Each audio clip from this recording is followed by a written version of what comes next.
Вообразениот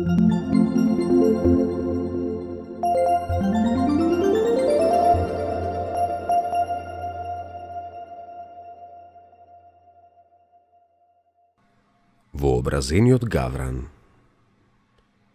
Еднаш еден гавран, црн како јагле, најде неколку прекрасни шарени паунови пердуви. Колку се убави, би можел да ги пробам, си помисли птицата. Потоа со пауновите пердуви на себе почна горделиво да чекори наоколу.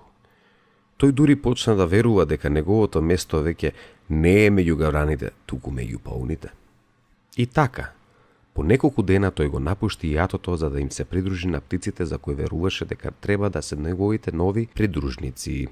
Меѓутоа, за несреќа, пауните не го делеа неговото мислење. Ти не си еден од нас, врати се онамо од каде што припаѓаш, му се развикаа. И така кутриот гавран немаше избор, освен да си ја проголта гордоста и да се врати дома. Арно ама, другите гаврани, навредени од неговото однесување, едва и чекаа да му се нафрлат. Каква дрскост! Се замислуваше дека си подобар од нас. Сега оди, врати им се на твоите драги пауни. Подобро ќе ти беше ако останеше задоволен со тоа што си, гракаа во еден глас. Па така, поради неговата вообразеност, кутриот гавран остана без ниту еден единствен пријател.